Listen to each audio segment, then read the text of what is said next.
Capítulo 14. Una vez libres de los aplastantes escombros, Sesomaru los llevó rápidamente más allá de la espesa reunión de arpías que habían convergido a su alrededor. Las bestias pájaro desgarraron y arañaron su enorme cuerpo por todos lados, pero sus garras no pudieron agarrarse a las fibras sedosas de su pelaje y fueron arrojadas lejos de su cuerpo con cada salto que dio, siendo dispersadas para estrellarse contra el suelo. Imponentes muros y derrumbándose para quedar enterrados bajo los escombros que aún caen. Los pocos que tuvieron la mala suerte de estar dentro del alcance de las grandes fauces de Sesomaru fueron hechos jirones por sus mortíferos colmillos y sus cadáveres ensangrentados fueron arrojados con furiosos latigazos de su cabeza. El sonido de mandíbulas rotas, huesos rotos y chillidos penetrantes llenaron el aire a su alrededor, y desde su posición sobre el enorme Inu, Kagome apuntó con sus flechas sagradas, despejando el camino de docenas de arpías muertas con cada brillante ola de poder liberado de su arco. Pero había cientos de bestias, y cada vez que se abría paso a través del tesoro, docenas más avanzaban en un intento de agarrarse a Sesomaru o derribarla de su posición encima de él. Podía sentir el malestar de Sesomaru por la situación, así como las vibraciones retumbantes que sacudían su cuerpo creciendo en volumen e intensidad. De repente, emitió un agudo ladrido de advertencia. Kagome se sobresaltó, sin saber qué estaba haciendo o planeando, y apretó su agarre en su pelaje.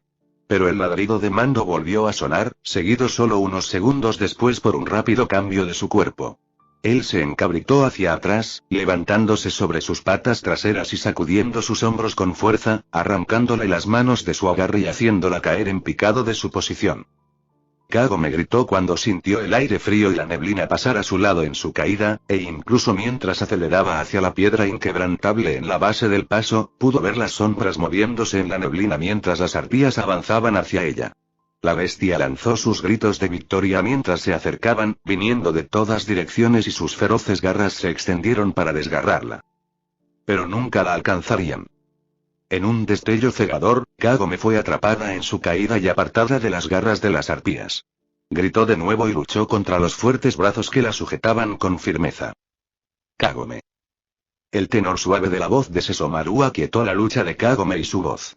Ella lo miró y descubrió que se había despojado de la poderosa presencia de su bestia para poder volver a tomar las armas contra las arpías. Los llevó de regreso al suelo, aterrizando con tanta facilidad que apenas parecía haber dejado el suelo. Él la soltó una vez que estuvo firme sobre sus pies, luego se dio la vuelta y dio un paso adelante para enfrentarse a las arpías. Avanzaban en una horda, habiendo desechado sus tríadas planificadas de formaciones de ataque a favor de los números absolutos. Sesomaru desenvainó sus espadas, cruzándolas frente a él para prepararse para el asalto. Pero había tantos. Incluso con su velocidad y su fuerza, incluso con dos de los colmillos de su padre asegurados en sus manos. Ningún ataque normal atravesaría las masas de arpías chillonas. Solo había una cosa que podía. Sesomaru rápidamente cambió su postura, moviendo las espadas en su agarre y plantándolas firmemente en el suelo a sus pies. El suelo tembló debajo de él cuando invocó a su Youki para infundir las espadas con su poder. Pequeñas rocas y piedras que se habían esparcido alrededor de sus pies comenzaron a elevarse en el aire a su alrededor mientras el poder crepitante surgía, acariciando todo a su paso con abrasadores rayos de electricidad. Lo presionó en la piedra, dirigiéndolo al corazón mismo de la montaña. Una rasgadura desgarradora comenzó a formarse en la roca a sus pies, extendiéndose hacia las paredes del paso. Y en él se extendió el fuego blanco brillante, absorbiendo la piedra de las paredes de roca, filtrándose a través de cada grieta y hendidura, encendiendo las imponentes paredes con su luz cegadora. Hubo un silencio que siguió. Incluso los chillidos de las arpías parecieron detenerse, y el aire brumoso tembló de anticipación. Los ojos de Sesomaru se levantaron para posarse sobre su presa, el oro ardiente deletreaba su desaparición. Y de sus labios salió el sello de su condenación. Palabras pronunciadas que en el silencio que lo rodeaba eran un pulso atronador. Golpe de dragón. A su orden, surgieron de las paredes rocosas a ambos lados del paso. Los tremendos dragones del poder y la furia, del trueno y la luz. Eran el poder encarnado. Una de las poderosas criaturas salió de la piedra a cada lado del paso, y en una gran carrera se abalanzó sobre las arpías que chillaban. Las grandes fauces llenas de colmillos de los dragones se abrieron de par en par, engullendo el tesoro por ambos lados, sellando a sus víctimas en un torbellino de truenos furiosos que los desgarró y no dejó nada más que restos de carne y hueso a su paso. Pero incluso cuando la última de las hermanas arpías había sido asesinada, y los dragones del ataque de Sesomaru contra ellas se extendieron hacia el cielo y se evaporaron en la niebla, todavía no había terminado. Desde detrás de la línea donde sus secuaces ahora yacían en montones ensangrentados, la reina arpía avanzó para encontrarse con ellos. A diferencia de los subordinados, el cuerpo de la reina no se parecía en nada a una mujer sino más bien a un pájaro, completamente cubierto de plumas afiladas. Llevaba su cuerpo macizo sobre 4 patas, cada una armada con garras feroces, y donde sus secuaces tenían una cabeza coronada por serpientes sibilantes. La reina tenía 3. Las 3 cabezas se levantaron juntas, cada una separando sus picos para elevar sus voces profundas y monótonas en un aterrador aullido de furia que cayó en cascada sobre la piedra. Entonces sus enormes alas se levantaron de sus costados, extendiéndose tanto que rozaron las paredes que la rodeaban. Las afiladas plumas crujieron violentamente con el movimiento, algunas desprendiéndose de grandes alas. Pero en lugar de caer al suelo, quedaron suspendidos en el aire a su alrededor. Las cabezas volvieron a bajar, 3 pares de ojos oscuros y ardientes se posaron en el par de pequeños seres frente a ella y las serpientes que servían para su cabello silbaban salvajemente. Ella se movió entonces, llevando sus alas hacia adelante para chocar juntas en un aplauso estremecedor. Los torbellinos de su ataque se lanzaron hacia adelante, trayendo consigo en la caótica caída las afiladas plumas que había arrancado de sus alas para cortar el aire. Sesomaru extendió la mano, agarró a Kagome y la atrajo hacia él para poder protegerlos a ambos contra los furiosos vientos usando su fuerte agarre en uno de los colmillos que había incrustado en el suelo. Ella accedió fácilmente a su agarre. Y juntos se enfrentaron a los vientos cortantes, sin sufrir daño alguno bajo el azote de la corriente. Cuando los vientos finalmente comenzaron a ceder, Sesomaru soltó a Kagome y desenvainó sus espadas nuevamente. Ella también sacó su arma, lanzando una flecha contra la reina. Mientras Kagome tiraba de su arco, infundiendo la flecha en su mano con corrientes radiantes de energía pura, Sesomaru estaba infundiendo sus espadas con los torrentes de su poder atronador. La explosión que le lanzaron a la reina fue fenomenal. Sus energías se entrelazaron en una íntima danza de poder. Corriendo y fuerte, se lanzó hacia adelante, consumiendo a la bestia reina en su magnificencia. La reina gritó con rabia angustiada, pero no podía esperar enfrentarse a tal fuerza. Atravesó su enorme cuerpo, la luz brillante explotó a su alrededor. Cuando terminó, cuando la ola de poder aplastante hubo pasado, no quedó nada a su paso excepto la ceniza reluciente que se deslizó desde donde una vez estuvo la reina para posarse suavemente contra la piedra irregular del paso. Bien. Kagome levantó sus manos sobre su cabeza mientras gritaba su victoria. Ella sonrió brillantemente y comenzó un baile de saltos que la hizo girar en un círculo. Sin embargo, cuando completó su primer turno y se enfrentó a Sesomaru nuevamente, lo encontró mirándola con curiosidad. Ella detuvo su baile inmediatamente, sonrojándose levemente bajo su mirada. ¿Qué? Preguntó finalmente. Pero cuando todo lo que hizo fue levantar una ceja ligeramente, ella solo resopló. Realmente necesitas aprender a divertirte de vez en cuando, ¿sabes? Quiero decir, vamos. Acabamos de patear traseros serios. ¿No puedes estar siquiera un poco feliz por eso? Tal vez, respondió Sesomaru desapasionadamente antes de alejarse de Kagome y caminar hacia el nido de la reina. Podía escuchar el agudo chillido de indignación del amigo detrás de él y casi podía imaginar la forma en que su mandíbula se habría abierto ofendida y sus ojos se habrían abierto como discos perfectos de color azul zafiro. Una sonrisa lenta comenzó a formarse en sus labios mientras caminaba, una que se aventuró peligrosamente cerca de convertirse en una sonrisa real. Este lugar es espeluznante. Kagome se estremeció de disgusto cuando su pie golpeó otra cáscara de huevo rota. El nido era un enorme hueco en los picos de las montañas, bordeado por conchas rotas que aún contenían los restos oscuros, viscosos y rezumantes de lo que una vez pudo haber sido un embrión de arpía. Tanto tiempo había estado muerto el nido, que lo que había quedado de la descendencia de la reina después del ataque de Sounga se había podrido en los charcos viscosos que cubrían el suelo. Caminaban en un cementerio donde no se había respetado a los muertos. ¿Y qué es eso? Kagome vio una pequeña abertura en la piedra y se dirigió hacia ella. Parece una cueva. Llamó a Sesomaru, su voz burbujeante de emoción. Sesomaru se giró en la dirección a la que se dirigía la Miko, pero no vio nada excepto más proyectiles putrefactos y la pared de roca que los rodeaba. Miko, no veo nada. Kagome se detuvo repentinamente. En realidad, sus ojos recorrieron la pared de roca frente a ella. Ahora que estaba más cerca, definitivamente podía distinguir una gran hendidura en la piedra que era fácilmente lo suficientemente grande como para que pasara una persona. Pero puedo verlo. Definitivamente hay una apertura. Reflexionó por un momento cómo era posible que ella viera la división en la piedra cuando Sesomaru no podía, pero rápidamente llegó a la conclusión de que se debía a sus poderes de Miko. A menudo podía ver cosas que otros no podían. Como la vez que pudo ver los cabellos de Yura of the Ice ataques cuando Inuyasha no pudo. Era posible que hubiera algún tipo de barrera que estuviera corrompiendo la visión de Sesomaru pero no la suya. Para probar su teoría, Kagome se agachó y recogió una pequeña roca del suelo a sus pies. Se alineó con la abertura en la piedra y arrojó el guijarro en ella. Se sorprendió cuando la piedra no se reflejó en lo que supuso que era una barrera, sino que se congeló en el aire en el momento en que entró en la división. Bueno, y Kagome dijo lentamente. Eso no es normal. ¿Qué pasa, Miko? Kagome miró a Sesomaru, viendo que se había movido para pararse a su lado, antes de regresar su atención a la anomalía en la piedra. La roca que lancé a la división, simplemente se detuvo. Es como si estuviera congelada o algo así y Kagome jadeó cuando la comprensión la golpeó. El acertijo, en la tierra, en el cielo, en el tiempo estaré. Esta barrera, creo que es una barrera temporal. Creo que el arma no está simplemente escondida en la montaña, sino que está escondida en el tiempo. Kagome comenzó a caminar lentamente hacia la grieta en la piedra. El tiempo no me afecta como a los demás. Descubrí esto una vez antes cuando, bueno, eso no es realmente importante. Pero si puedo ver la apertura porque no me afectan las alteraciones en la línea de tiempo, entonces no debería afectarme. Extendió la mano, deteniéndose solo un poco antes de romper la barrera, luego la empujó. Como esperaba, la barrera en la piedra no la afectó y recogió fácilmente la pequeña roca que había arrojado a la grieta. Ella sonrió brillantemente mientras sacaba el guijarro de la barrera, girando y sosteniéndolo para que Sesomaru lo viera.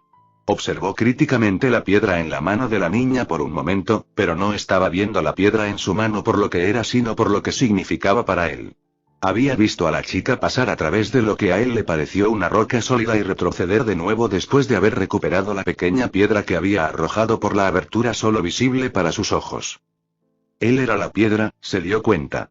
Sin su mano, si él entrara en la grieta, no volvería a salir.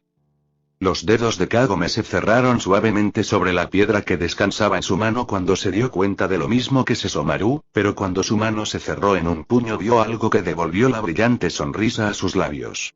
El brazalete magnético que adornaba su muñeca, era un artículo de su tiempo. Al igual que ella, no se vería afectado por la grieta temporal creada por la barrera, y también permitiría que el que la usa pasara sin efecto. Se quitó el brazalete de la muñeca y se lo mostró a Sesomaru. Sé que no es mucho, le dijo mientras trataba furiosamente de reprimir el rubor que subía a sus mejillas, pero si llevas una prenda de mi época, entonces no deberías verte afectado por esta barrera. Sesomaru evaluó tanto el peso de sus palabras como el objeto que le había ofrecido. El metal de la pulsera era único. Incluso las hojas pulidas nunca podrían tener tal brillo. Aún así, a pesar de lo inusual del material utilizado para fabricar el artículo, todavía lo encontraba bastante feo. Tenía bastante curiosidad por qué la Miko usaría tal artículo. Inicialmente lo había aplazado como de mal gusto, pero cuanto más tiempo pasaba con la chica, menos probable parecía. Luego estaba la cuestión de si la pequeña baratija podría o no evitar que la barrera temporal lo afectara. Dudaba en depositar su confianza en el artículo, pero la Miko parecía tan segura. Quizás entonces, no debería ser el artículo en el que depositaría su confianza. Estaba tan dispuesta a depositar su confianza en él. Ella se había entregado a él con completa fe. Todavía podía recordar claramente cómo se había sentido cuando su espíritu salvaje envolvió su amorosa calma. Ella era como el agua, calmante contra las llamas eternas. Pero al mismo tiempo fluyendo con ellos, uniéndose a la danza. Incluso donde había estado preparado para enfrentar la lucha, listo para bloquear sus poderes inquietos para que él pudiera completar el cambio. No había habido necesidad. Tanta fe tenía, tan fuerte que podía silenciar la naturaleza de su ser. ¿Debería ser tan difícil encontrar tal creencia él mismo? Dejando a un lado sus reservas, Sesomaru aceptó el brazalete plateado de Kagome. Estiró la banda de metal para acomodar su muñeca más grande, pero en el momento en que el inusual metal entró en contacto con su piel, comenzó a sentir una sutil sensación de hormigueo. Hace unos días, Sesomaru no habría sido capaz de dar una descripción del sentimiento, pero después de pasar tanto tiempo con la Miko y estar tan expuesto a sus poderes y las extrañas sensaciones que produce su toque, ahora sabía que el hormigueo que estaba sintiendo se describiría como cosquilleo leve. Inclinó levemente la cabeza hacia la Miko, un pequeño gesto de agradecimiento por su ayuda. Luego caminó hacia la grieta en la piedra que aún no podía ver. Atravesó la barrera sin incidentes, saliendo de la ilusión hacia la caverna más allá. El pequeño sendero por el que había emergido discurría a lo largo de casi 20 pasos, pero más allá se había cortado una gran sección de la roca para formar un gran salón. La habitación se extendía desde la entrada desde ambos lados así como desde arriba, pero dentro de la gran cámara no había nada más que oscuridad. Es tan lindo. El salón es impresionante, pero no hay nada aquí, Miko. ¿Estás ciego? Sesomaru arqueó una ceja y se giró para mirar a Kagome. ¿Cuestionas mi visión? Corrígeme si me equivoco, Miko. Pero tu visión humana no está afectada por la oscuridad de esta cueva. ¿Oscuridad? Kagome arrugó la cara confundida mientras miraba hacia el gran salón que estaba hermosamente iluminado por una suave luz blanca que emanaba del centro de la habitación. Supongo que tu padre realmente no estaba bromeando cuando dijo que nunca encontrarías esta cosa sin mí. Ella sonrió y le guiñó un ojo a Sesomaru, luego comenzó a caminar hacia el objeto brillante. Pero cuanto más se acercaba a él y más claro se volvía el objeto dentro del suave resplandor, más vacilantes eran sus pasos. El artículo parecía estar hecho de marfil pulido. Era elegante y suave, y se curvaba en un suave arco hacia la punta afilada. Cuando Kagome finalmente alcanzó el objeto, viéndolo con ojos despejados, ella jadeó. Esta arma no era una espada, ni siquiera era un colmillo. Es una garra, susurró con asombro. Un arma tallada con garras. Imagina, si su garra, simplemente rota en la batalla, fuera capaz de sellar a Ryukotsurusei. Imagina lo que podría hacer un arma forjada con esas garras e infundida con su poder, y podía imaginárselo. Los colmillos de su padre habían sido forjados en armas tan poderosas que empuñarlos le daban la habilidad de tomar tanto la vida como la muerte. ¿Qué maravillas más se podían encontrar en esta garra que parecía robar el tiempo mismo? Miko, ¿puedes sacar el arma como hiciste con la piedra de la pared? Kagome se movió nerviosamente. No estaba del todo segura de querer que Sesomaru viera esta arma en particular. No estaba del todo segura de cómo iba a reaccionar él. Aún así, esto es lo que había venido a buscar aquí, y ahora no podía regresar. Tímida e insegura, extendió lentamente la mano. Respiró hondo para tranquilizarse cuando estuvo a su alcance y luego cerró los dedos a su alrededor. Pero su mano lo atravesó como si ni siquiera estuviera allí. Lo intentó de nuevo, con más fuerza esta vez. Pero de nuevo su mano pasó a través de la luz y la imagen del arma que estaba viendo. Yo, no entiendo, no puedo alcanzarlo. Inténtalo de nuevo, Miko. Kagome negó con la cabeza ligeramente y fijó su vista en la garra de nuevo. Tomó una respiración profunda y determinada y la soltó en un flujo largo y constante mientras su mano se apretaba con fuerza en su costado para despertar sus poderes durmientes y llevarlos a la superficie. Su mano brillaba con una brillante luz azul cuando volvió a estirarla, sus poderes eran fuertes y firmes. Pero como antes, cuando trató de agarrar la garra, su mano la atravesó como si no estuviera allí. Kagome suspiró mientras retiraba su mano, levantándola para rascarse la cabeza confundida. Quizás deberías intentarlo, sugirió débilmente mientras se giraba hacia Sesomaru. Sesomaru miró al amigo con curiosidad por un momento. Estaba nerviosa por alguna razón. Había sentido una creciente inquietud desde que se había acercado lo suficiente al lugar donde creía que descansaba el arma para poder verla. No tenía idea de qué estaba causando su inquietud, pero por el momento, tenía asuntos más urgentes que exigían su atención. Levantó la mano de su costado, dejando que su poder se acumulara justo debajo de su piel en caso de que fuera necesario romper lo que le impedía alcanzar la garra, y luego se inclinó hacia adelante. Un pequeño asentimiento del amigo le indicó cuando el arma estaba a su alcance. Pero cuando cerró la mano para envolverla, sintió exactamente lo que vio. Nada. Tal vez, ambos tenemos que alcanzarlo. Kagome extendió su mano, deteniéndose hasta que vio el leve asentimiento que Sesomaru le dio, luego entrelazó sus dedos con el dorso de los de él y juntos alcanzaron la garra. Nada. Kagome suspiró mientras soltaba la mano de Sesomaru. Bueno, me quedé sin ideas. ¿Y tú? Sesomaru debatió el tema en silencio por un tiempo, pero la única conclusión a la que pudo llegar no fue muy atractiva. Viste una abertura en la roca cuando vi piedra sólida. ¿Ves un arma descansando aquí que ilumina este salón cuando solo veo las sombras jugando en las paredes de piedra vacías?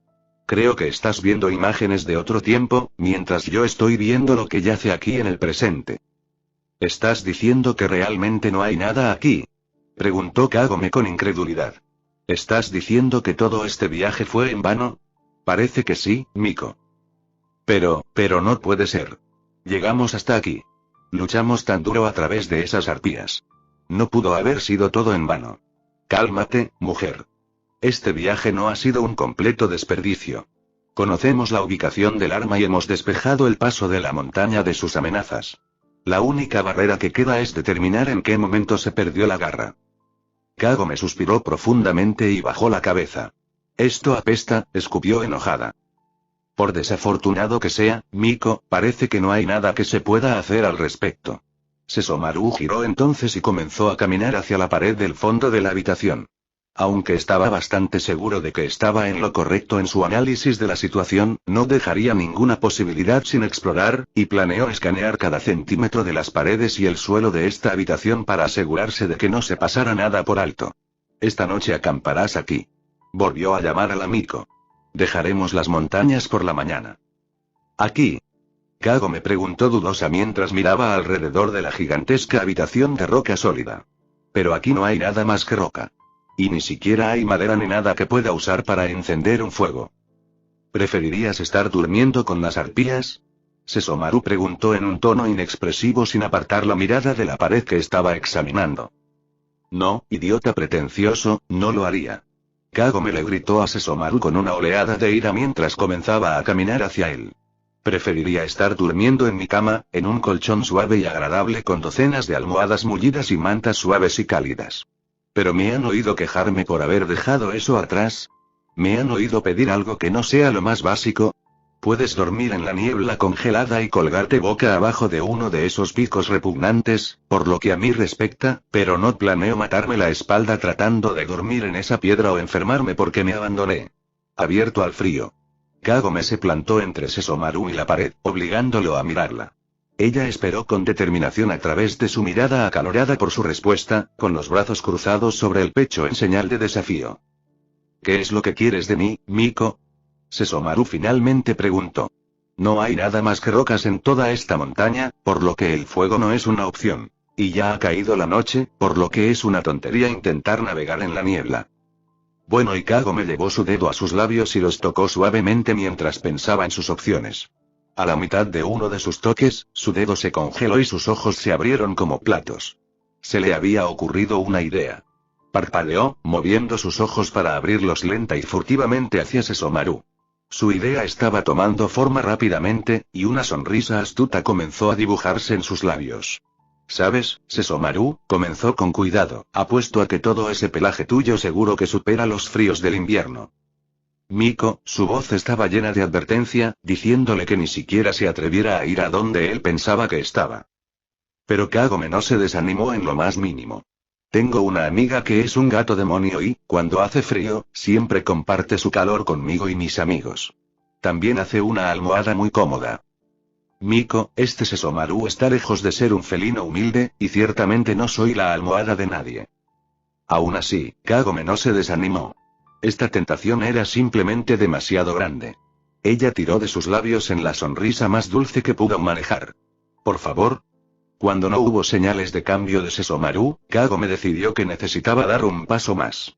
Batió sus pestañas inocentemente y lo intentó de nuevo con un poco más de énfasis. Por favor.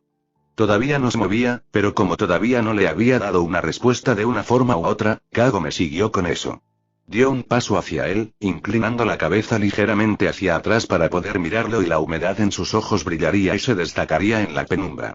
Su labio inferior tembló ligeramente cuando lo intentó por última vez. Por favor.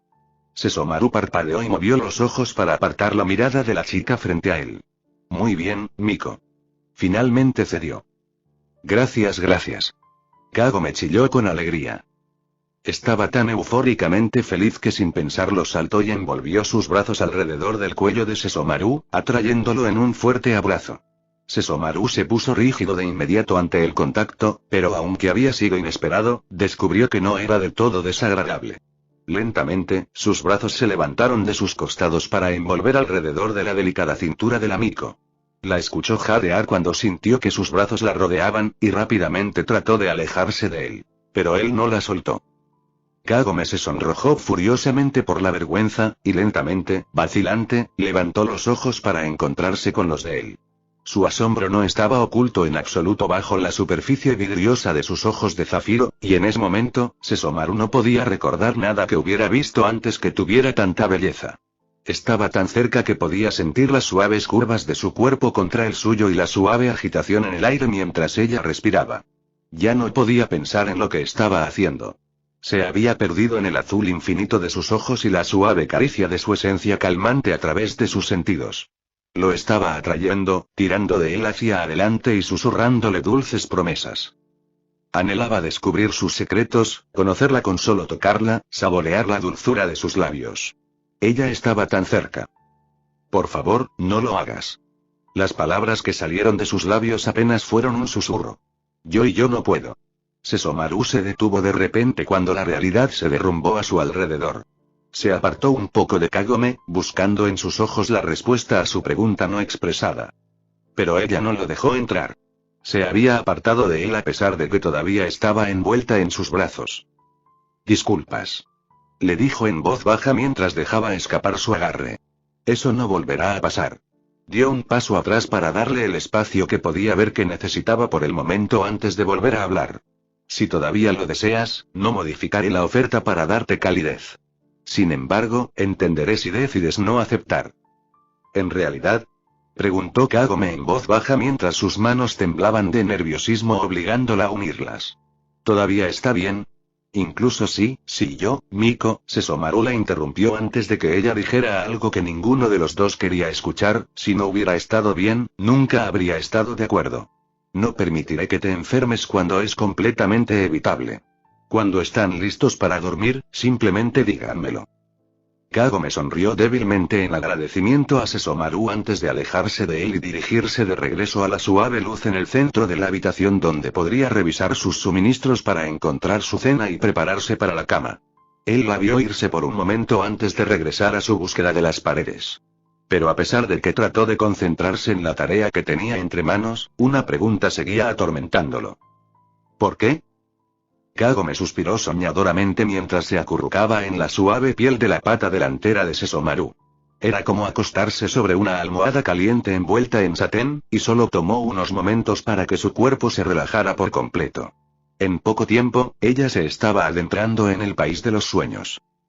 Cuando finalmente estuvo dormida, Sesomaru dejó escapar un largo suspiro mientras colocaba su cabeza sobre sus patas para prepararse para descansar. Pero mientras lo hacía, el suave aroma de la pequeña Miko presionando ligeramente contra su pelaje llenó su cabeza. Sabía que el sueño no vendría a él en esta noche. Aún así, permitió que sus ojos se cerraran, tratando de bloquear todo pensamiento de la chica que lo dejaría al día siguiente. Desde fuera del refugio de la gran caverna en las rocas, sus cielos se abrieron, aliviándose de la pesada carga que habían soportado durante todo el día, y enviando una fría lluvia invernal a caer sobre la tierra. Sesomaru enfocó sus oídos para escuchar el constante repiqueteo de la lluvia cayendo contra las rocas afuera, pero el suave chapoteo de las gotas y el murmullo de los diminutos riachuelos de agua que corrían por las paredes de la montaña solo parecían burlarse de él. Todo lo que podía escuchar en el ligero lavado de la lluvia era el sonido de las lágrimas cayendo. Lágrimas de los cielos.